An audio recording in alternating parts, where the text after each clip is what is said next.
નમસ્કાર તાલીમાર્થીઓ અને દર્શક મિત્રો, અધ્યાપન મંદિર અંતર્ગત હું પ્રોફેસર ઋષિરાજસિંહ ચુડાસમા આપ સૌનું હાર્દિક સ્વાગત કરું છું. શિક્ષક એ મુખ્ય પાયો છે વ્યક્તિના ઘડતરની અંદર, સમાજના ઘડતરની અંદર અને ખાસ નવજાત બાળકના ઘડતરની અંદર. જ્યારે છોડ હોય છે નાનો એવો, સપોઝ કે તુલસીનો છોડ, એને આપણે ઉછેરીએ છીએ. નાનો જ્યારે હોય છે ત્યારે એ છોડને જે રીતે આપણે ઉછેરવામાં આવે છે, જે રીતે એને વાળવામાં આવે છે, એ રીતે એ ભવિષ્યમાં વિકસિત જોવા મળે છે. તે જ રીતે તાલીમાર્થીઓ બાળકોનું છે.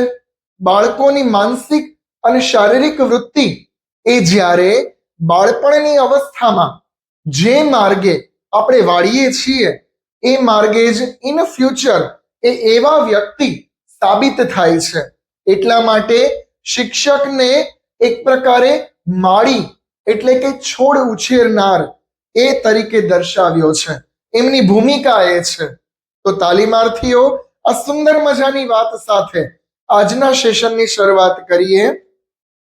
P1 અધ્યેતાનું મનોવિજ્ઞાન, જેની અંદર આપણે યુનિટ 1 ચાલુ કરેલું છે, એકમ 1, જેનું નામ છે શૈક્ષણિક મનોવિજ્ઞાન, વૃદ્ધિ અને વિકાસ. મનોવિજ્ઞાનની અંદર પણ શિક્ષણ ક્ષેત્રનું મનોવિજ્ઞાન એટલે શૈક્ષણિક મનોવિજ્ઞાન, જે અંતર્ગત વૃદ્ધિ અને વિકાસ વ્યક્તિઓની અને વિદ્યાર્થીઓની આપણે સૌ જોઈ રહ્યા છીએ. યુનિટ 1 ની અંદર આપણે 1.1, 1.2, 1.3 કમ્પ્લીટ કરેલા છે. આજે વાત છે 1.4 ની, એટલે કે એકમ 1, પ્રકરણ યુનિટ 1.4, જેનું નામ છે તરુણાવસ્થા. એક એવો ટોપિક કે જે માધ્યમિક શાળાઓ એટલે કે 9 અને 10 ધોરણ હાઈસ્કૂલના વિદ્યાર્થીઓની વાત કરે છે, જેનું નામ છે તરુણાવસ્થા. તારુણ્ય, જેને આપણે સામાન્ય ભાષામાં કહીએ છીએ, તરુણાવસ્થા. આપણે સૌ ખ્યાલ છે કે તરુણાવસ્થાને જીવનની વસંત કહેવામાં આવે છે. હાલ પણ વસંત ઋતુનો જ માહોલ છે. વસંત પંચમી નજીક છે, ત્યારે આપણે સૌ વિદ્યાર્થીઓ અને વ્યક્તિઓના જીવનના વસંત કાળની આજે વાત કરીએ છીએ, જે તમારો ટોપિક 1.4 છે, જેનું નામ છે તારુણ્ય, તરુણાવસ્થા. પ્રસ્તાવનાની આપણે વાત કરીએ તો શૈશવાવસ્થા, કિશોરાવસ્થા બાદ કરી અને વિદ્યાર્થીઓ અને વ્યક્તિઓ તારુણ્યને પ્રાપ્ત થાય છે, એટલે કે તરુણ બને છે. તરુણાવસ્થા એટલે એવી ઉંમર કે જેમાં શારીરિક, માનસિક અને બૌદ્ધિક ફેરફારો જોવા મળે છે. તેને જીવનનો સંક્રાંતિકાળ એટલે કે વસંત કહેવામાં આવે છે. આમ તો તરુણાવસ્થાનો સમયગાળો છે, આપણને સૌને ખ્યાલ છે, પરંતુ પ્રવર્તમાન સમયની અંદર 11 વર્ષથી શરૂ કરી અને 21 વર્ષ સુધી તરુણાવસ્થા માનવામાં આવે છે. માધ્યમિક શાળાઓમાં, હાઈસ્કૂલની અંદર 11 વર્ષથી 21 વર્ષનો જ્યારે બાળક થાય છે, હાઈસ્કૂલ અને હાયર સેકન્ડરીની અંદર, ત્યાં સુધી તેને તરુણ અને તરુણીઓ કહેવામાં આવે છે. આવા વિદ્યાર્થીઓ શારીરિક ફેરફાર અને માનસિક ફેરફાર આ અવસ્થાની અંદર, આ ઉંમરની અંદર મેજોરિટી જ્યાં સુધી થવાના હોય છે ત્યાં સુધી પૂર્ણતાને પ્રાપ્ત કરે છે. એટલા માટે જ તેને જીવનનો સંક્રાંતિકાળ કહે છે. મિત્રો, એક પ્રકારનો એવો કાળ કે જેમાં બદલાવ શક્ય છે, જેમાં પરિવર્તન જોવા મળે છે. સંક્રાંતિનો મતલબ જ એ છે, એક પ્રકારે બદલાવ, એક પ્રકારે પરિવર્તન. આપણને સૌને ખ્યાલ છે કે મકર સંક્રાંતિ, જ્યારે સૂર્ય જે છે એ દક્ષિણમાંથી પૂર્વ તરફ જઈ રહ્યો હોય છે, ત્યારે તેને મકર સંક્રાંતિ, ઉત્તરાયણ કહેવામાં આવે છે. તાલીમાર્થીઓ, ગઈકાલે જ ઉત્તરાયણનો પર્વ ગયો, આપણને સૌને ખ્યાલ છે.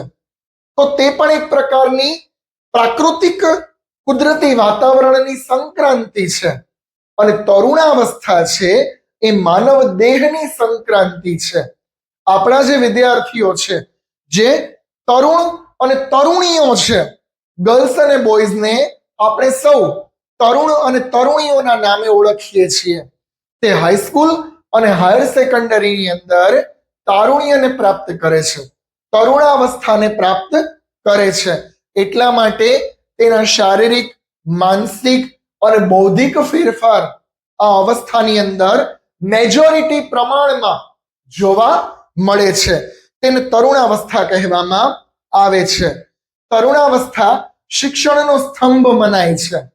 આપણને સૌને ખ્યાલ છે, હાઈસ્કૂલ એટલે કે એસએસસી બોર્ડ, 9મું અને 10મું ધોરણ, હાયર સેકન્ડરી એટલે 11 અને 12, જે ખાસ કરી અને એસએસસી અને એચએસસી ભવિષ્યના ઘડતરનો, જીવનનો પાયો ગણાય છે તાલીમાર્થીઓ. તો આ રીતે આજે તરુણાવસ્થા છે એ જીવનમાં એવા ફેરફારો લાવે છે કે જેને કારણે વિદ્યાર્થીઓ ખાસ કરી અને પોતાની ચોક્કસ દિશા પસંદ કરવાના મુકામ પર હોય છે. એટલા માટે જ ત્યારબાદ તેનું જીવન બદલાઈ શકે છે. તેથી તેને જીવનનો સંક્રાંતિકાળ માનવામાં આવે છે. તરુણ ભાષા, તરુણાવસ્થા મુખ્ય રીતે લેટિન ભાષાના શબ્દ પરથી ઉતરી આવ્યો છે, જેનો એક અર્થ થાય છે વૃદ્ધિને પામવું, પ્રૌઢતા ધારણ કરવી. એને તરુણ કહેવામાં આવે છે. વૃદ્ધિને પામી લે છે, એક પ્રકારે પ્રૌઢ બને છે, એને તરુણ કહેવામાં આવે છે. આપણે ત્યાં ગર્લ્સ અને બોયઝ જે હાઈસ્કૂલ અને હાયર સેકન્ડરીના છે એને આપણે તરુણ અને તરુણીઓ કહીએ છીએ. તરુણાવસ્થા ને અલગ અલગ ઘણા નામે ઓળખવામાં આવે છે, જેમ કે તરુણાવસ્થા, કુમારાવસ્થા, પ્રૌઢાવસ્થા. અલગ અલગ આવા નામો દ્વારા તેમને સંબોધન આપવામાં આવે છે. તરુણાવસ્થાના સંદર્ભમાં અનેક મનોવૈજ્ઞાનિકોએ અનેક વ્યાખ્યાઓ આપી છે. આપણે અર્થ અને સંકલ્પના જોઈએ તો પહેલી વ્યાખ્યા છે ડોક્ટર પાંડે દ્વારા જે આપવામાં આવી છે. તારુણ્ય એ જીવનની વસંત છે. આ એવી અવસ્થા છે કે જે વ્યક્તિ બાળક નથી રહેતો અને પ્રૌઢ પણ નથી રહેતો. શું કહે છે ડોક્ટર પાંડે? આ એક જીવનનો વસંત કાળ છે. આ અવસ્થાની અંદર ના તો તે બાળક છે, ના તો તે પ્રૌઢ છે. એ બંનેના વચ્ચેની અવસ્થા એટલે તરુણાવસ્થા કહેવામાં આવે છે. એટલા માટે જ તેને આપણે સંક્રાંતિકાળ કહીએ છીએ. તરુણાવસ્થા એ ભૌગોલિક, સામાજિક, ભવિષ્યના આધારો અને ભવિષ્યના નિયમો પર આધારિત છે. ભૌગોલિક, વાતાવરણીય અને એક પ્રકારે માનસિક એ વાતાવરણ પર આધારિત રાખે છે આ તરુણાવસ્થા. તરુણ એટલે તારક, જે તારે તે તરુણ છે. આ ખૂબ સરસ વ્યાખ્યા વિનોબા ભાવે આપી છે. તરુણ એટલે તારક, જે તારે છે એને તરુણ કહેવામાં આવે છે. તાલીમાર્થીઓ, તારે ઇન ધ સેન્સ કે જે પસાર કરનારું પરિબળ છે, કે જે એ પરિસ્થિતિમાંથી અન્ય પરિસ્થિતિમાં લઈ જનાર એક તારનાર તત્વ છે, જેને આપણે તરુણ કહીએ છીએ. તારનાર એ તરુણ એ ખાસ કરી અને વિનોબા ભાવેની વ્યાખ્યા છે. કિશોરાવસ્થાથી યુવાવસ્થાના પ્રવેશ સમયનો સમયગાળો એટલે તરુણાવસ્થા. કિશોરાવસ્થાથી યુવાવસ્થામાં પહોંચવાનો એક પ્રકારે સમયગાળો, એક મિડલ સ્ટેજ, જેને આપણે તરુણાવસ્થા કહીએ છીએ. ડોક્ટર પાંડે તેના એક મહાનિબંધમાં જણાવે છે, તારુણ્ય વ્યક્તિના જીવનનો એટલો આધારનો સમય છે કે જેના દ્વારા જીવનની મહત્વની નિર્ણયો આ અવસ્થામાં લેવામાં આવે છે. ડોક્ટર પાંડે પોતાના એક નિબંધમાં જણાવે છે કે તરુણાવસ્થા એટલો મહત્વનો સમયગાળો છે કે વ્યક્તિ અને વિદ્યાર્થીના જીવનના, ભવિષ્યના જે મહત્વપૂર્ણ નિર્ણયો છે એ અવસ્થા દરમિયાન લેવામાં આવે છે. એટલા માટે જ આ જીવનની વસંત અને જીવનનો સંક્રાંતિ કાળ માનવામાં આવે છે. તરુણાવસ્થામાં અલગ અલગ જરૂરિયાતોની પૂર્તિ કરવી એ ખાસ કરીને જરૂરી છે. વ્યક્તિઓની અને વિદ્યાર્થીઓની અલગ અલગ જે જરૂરિયાતની પૂર્તિ છે એ તરુણાવસ્થામાં ચોક્કસ સમયે થવી જોઈએ, અને જો નથી થતી તો તે તરુણ અને તરુણીઓ જે છે એ એક દિશાવિહીન પ્રયત્નો કરવા લાગે છે અને અંતે ખોટો રસ્તો અપનાવે છે. એટલે તરુણાવસ્થા અત્યંત મહત્વની છે. તમે સૌ જ્યારે શિક્ષક બનવા જઈ રહ્યા છો ત્યારે તમારે તમારા વિદ્યાર્થીઓની જે આ તરુણાવસ્થા છે એમાં એઝ એ ટીચર તમારે ખૂબ ધ્યાન રાખવાની બાબતો છે. એટલા માટે આપણા યુનિવર્સિટીના અભ્યાસક્રમની અંદર આ તરુણાવસ્થા આખા યુનિટ તરીકે આપણે ભણીએ છીએ. તો આ રીતે તેનો અર્થ અને સંકલ્પના જોઈ કે મુખ્ય તરુણાવસ્થા જે છે એ કઈ કહેવામાં આવે. આ તમારા માઇન્ડની અંદર કોન્સેપ્ટ ક્લિયર રાખજો. હવે નેક્સ્ટ પોઈન્ટ તરફ આપણે જઈએ છીએ. તરુણાવસ્થાના લક્ષણો. તરુણાવસ્થા જે છે એ કઈ રીતે જોવા મળે? ઇટ મીન્સ કે એના બિહેવિયરમાં, એના વર્તન અને પરિવર્તનની અંદર જોવા મળે કે ભાઈ આ વિદ્યાર્થી, આ વિદ્યાર્થીની તરુણ કે તરુણી થવા જઈ રહી છે અથવા થઈ ચૂકી છે. તો ખાસ કરી અને એને લક્ષણો કહેવામાં આવે છે. આપણે લક્ષણો સ્ટેપ બાય સ્ટેપ જોઈએ તો ભારતીય તરુણ અને તરુણીઓમાં આ પ્રકારના લક્ષણો જોવા મળે છે. આપણા ભારતીય સમાજની વાત કરેલ છે કે ભારતીય સમાજમાં આ પ્રકારે તરુણ અને તરુણીઓમાં લક્ષણો જોવા મળે છે. 13 વર્ષની ઉંમરથી ખાસ કરી અને ઊંચાઈ, વજન અને શરીરના કદમાં જરૂરિયાત પ્રમાણેનો ફેરફાર જોવા મળે છે. 13 વર્ષની ઉંમર બાદ જે શરીરના અલગ અલગ અવયવો છે, વજન, કદ, ઊંચાઈ, લંબાઈ, પહોળાઈ, એ બધાની અંદર જે કોઈ ફેરફાર જોવા મળે એ તરુણાવસ્થા દર્શાવે છે. તરુણ અને તરુણીઓ કિશોરાવસ્થાનો ઉત્તરાર્ધ, જે ખાસ કરી અને 12 થી 20 વર્ષ છે, તેમાં શારીરિક વિકાસ ખૂબ ઝડપી જોવા મળે છે. કિશોરાવસ્થાનો ઉત્તરાર્ધ એટલે તરુણાવસ્થા. તો ખાસ કરી અને અવસ્થાની અંદર 12 વર્ષથી 20 વર્ષ સુધી જેમાં મુખ્ય રીતે શારીરિક ફેરફાર વધારે પડતો જોવા મળે છે. દીકરાઓ અને દીકરીઓની અંદર, વિદ્યાર્થીઓની અંદર જે શરીરના જાતીય અંગો છે એમાં ફેરફાર જોવા મળે છે. એ પુખ્તતાને સ્થાને પહોંચે છે અને અલગ અલગ સ્ત્રીઓમાં અને પુરુષોમાં જાતિગત ભિન્નતા અને એ પ્રકારે શારીરિક ફેરફાર જોવા મળે છે. એ તરુણાવસ્થાનું મુખ્ય લક્ષણ છે.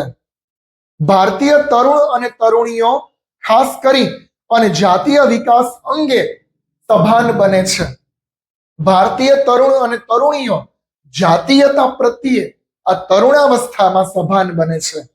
છોકરાઓને મૂછનો દોરો ફૂટે છે. જે દીકરાઓ છે, વિદ્યાર્થીઓ છે, એને દાઢી મૂછ ઉગવાની શરૂઆત થાય છે. અલગ અલગ જાતીય અંગોનો વિકાસ જોવા મળે છે. અને દીકરીઓમાં, છોકરીઓમાં જાતીય અંગો, બીજાશય, ગર્ભાશય વગેરેનો વિકાસ પૂર્ણ થયેલો જોવા મળે છે. આ અવસ્થાની અંદર અલગ અલગ શારીરિક ફેરફારો પોતાના પૂર્ણ સ્થાને પહોંચે છે. તરુણાવસ્થામાં જાતીય આનંદ લેવા માટે વિદ્યાર્થીઓ પ્રેરાય છે. આ અવસ્થાની અંદર જાતીયગત આનંદ લેવા માટે વિદ્યાર્થીઓ વધારે ને વધારે પડતા પ્રેરાય છે. તરુણ અને તરુણીઓ એકબીજાનું વિજાતીય આકર્ષણ અનુભવે છે. તરુણ અને તરુણીઓ, વિદ્યાર્થી અને વિદ્યાર્થીનીઓ એકબીજાનું જાતીય આકર્ષણ આ અવસ્થામાં વધારે પડતું અનુભવતા હોય છે. એ તરુણાવસ્થાનું મુખ્ય લક્ષણ છે. તરુણ અને તરુણીઓ એકબીજાના આકર્ષણને લીધે મૈત્રી ભાવને ઝંખે છે. એ લોકોને એકબીજા સાથે આકર્ષણ છે એટલે એ લોકોને મૈત્રી કરવી હોય છે. મિત્રતા કરવી હોય છે તો તે ફ્રેન્ડશિપને ઝંખે છે. આ અવસ્થામાં જો શાળાના ચુસ્ત નિયમો હોય તો તરુણ અને તરુણીઓમાં યોગ્ય મૈત્રી થઈ શકતી નથી. એટલા માટે જ શાળા અને શિક્ષકોની ફરજ છે કે એ મૈત્રીને કારણે, એ મિત્રતાને કારણે ભવિષ્ય ક્યાંક ધૂંધળું ન થઈ જાય. એટલા માટે શાળાના ચુસ્ત નિયમો, અનુશાસન ખૂબ જ જરૂરી છે, જેને કારણે તરુણ અને તરુણીઓ પર, વિદ્યાર્થીઓ પર શિક્ષકો અને શાળા એક પ્રકારે કંટ્રોલ રાખી શકે અને જેને કારણે મુખ્ય રીતે એ વિદ્યાર્થીઓ ગલત માર્ગ પર જતા અટકી શકે છે.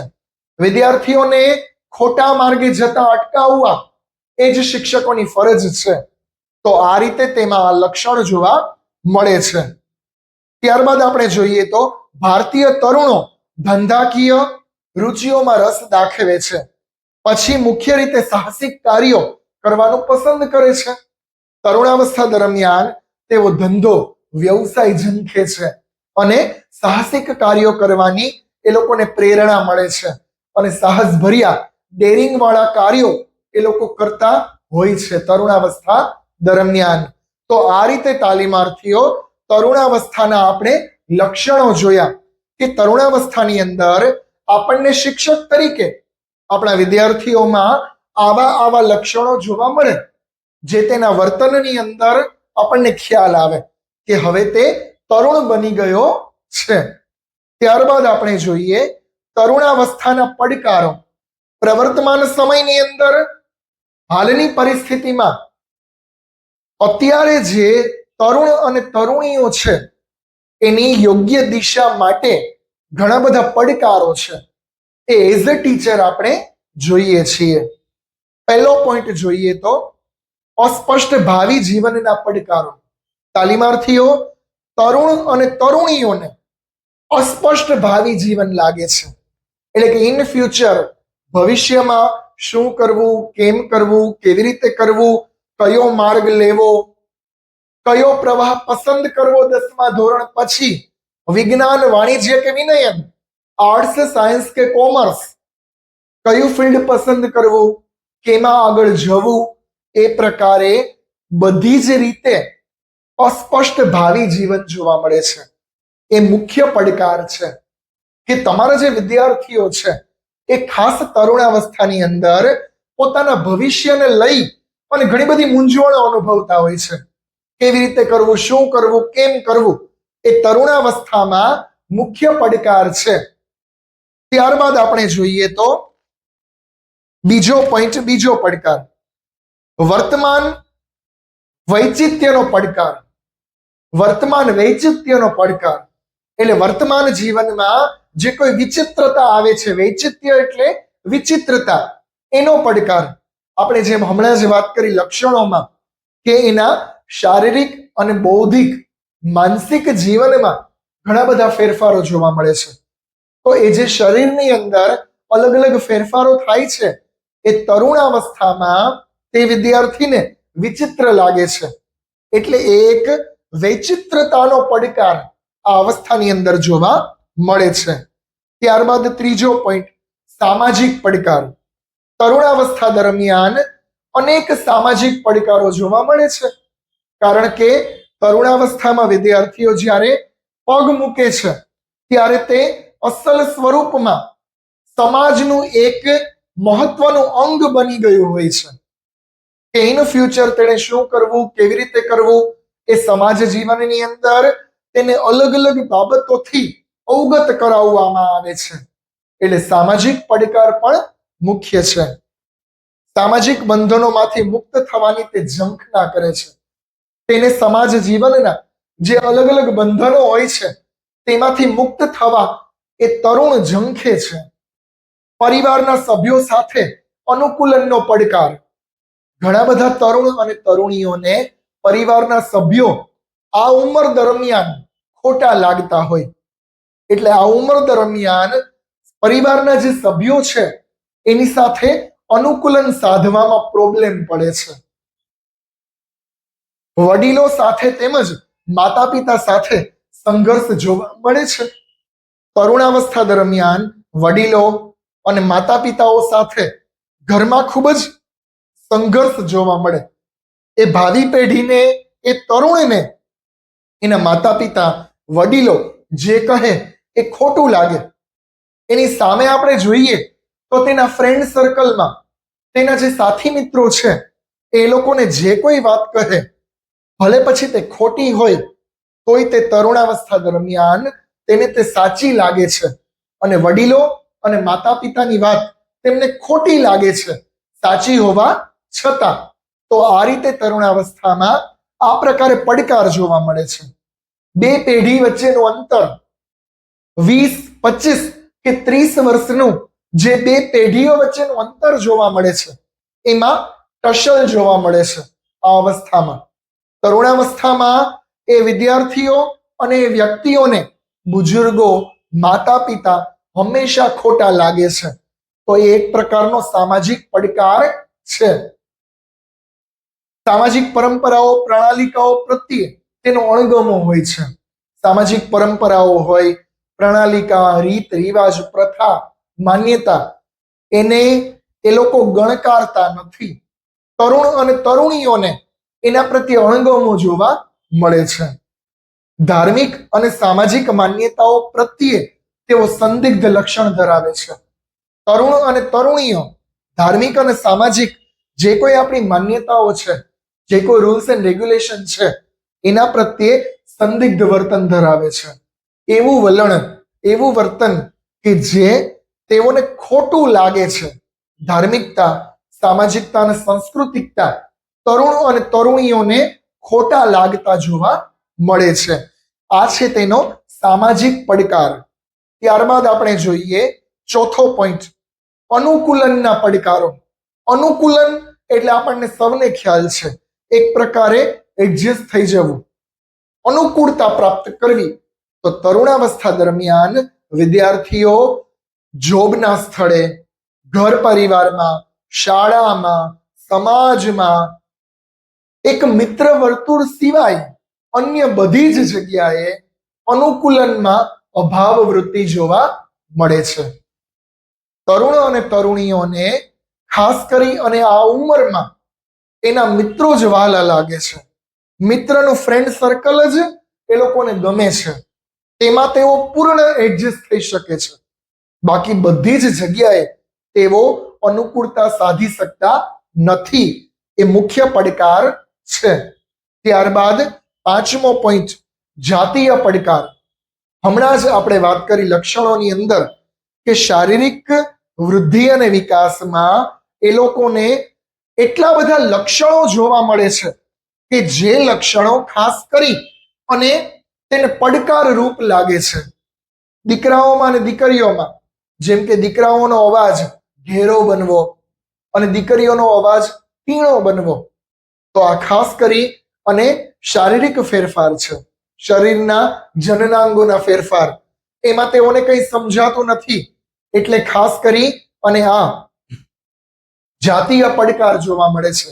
એમાં પણ સાચી દિશા ન મળે તો તેઓનું જીવન જોખમાઈ શકે છે. તો આ મુખ્ય પડકાર છે. ત્યારબાદ છઠ્ઠો પડકાર, સ્વ ઓળખનો પડકાર. વિદ્યાર્થીઓને સ્વની ઓળખ જ નથી તરુણાવસ્થા દરમિયાન, એટલા માટે સ્વ ઓળખનો પડકાર તેઓને ખૂબ સતાવે છે. સ્વ ઓળખ ઇન ધ સેન્સ કે પોતે ઇન ફ્યુચર શું કરવું, કેવી રીતે કરવું, કેમ કરવું, એનો કોઈ આઈડિયા જ નથી. એટલા માટે જ અહીંયા કીધું કે ખાસ કરી અને શિક્ષક તરીકે તમારે સૌએ એના મિત્ર બની અને સહાય કરવાની છે. તો આજે મુખ્ય 6 પ્રકારના આપણે પડકારો જોયા. એ પડકારો સામે વિદ્યાર્થીઓ ટકી શકશે. હવે આપણે પડકારો બાદ તરુણાવસ્થાના શૈક્ષણિક ફલિતાર્થો જોઈએ. તાલીમાર્થીઓ, શૈક્ષણિક ફલિતાર્થો ઇન ધ સેન્સ કે એવા પોઈન્ટ કે જેના દ્વારા એઝ અ ટીચર આપણે આ અવસ્થાની મૂંઝવણમાં, આ અવસ્થાના પડકારોમાં આપણા વિદ્યાર્થીઓની મદદ કરી શકીએ, એને શૈક્ષણિક ફલિતાર્થ કહે છે. પહેલો ફલિતાર્થ, શૈક્ષણિક ફલિતાર્થ પ્રોફેસર સ્ટેનલીએ આપેલામાં છે. જે પ્રોફેસર સ્ટેનલી છે તેમણે સ્ટેનલી હોલ એમના મતે આ શૈક્ષણિક ફલિતાર્થો પોઈન્ટ વાઇઝ આપણે જોઈએ. પહેલો પોઈન્ટ, શરીર રચનાનું જ્ઞાન. શારીરિક જે કોઈ ફેરફારો જોવા મળે છે એ શરીરની વિભિન્ન જે રચનાઓ છે એનું જ્ઞાન શાળા કક્ષાએ અપાતું હોવું જોઈએ. ઇન ધ સેન્સ કે જાતિગત શિક્ષણ, શારીરિક શિક્ષણ.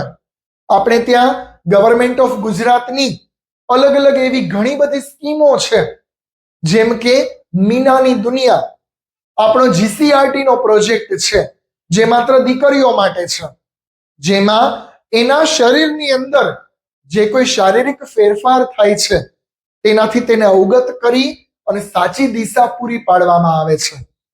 તો આ પ્રકારે પહેલો શૈક્ષણિક ફલિતાર્થ કે આપણે તેઓની શરીર રચનાનું જ્ઞાન આપવું જોઈએ. વિજ્ઞાનની અંદર એવું જાતિગત શિક્ષણ છે જેને શિક્ષકોએ મોકળા મને અને સાચી દિશાએ વિદ્યાર્થીઓને ભણાવવું જોઈએ, જેને કારણે વિદ્યાર્થીઓ શરીરને લગતી કોઈ પણ પ્રકારની મૂંઝવણ અનુભવે નહીં.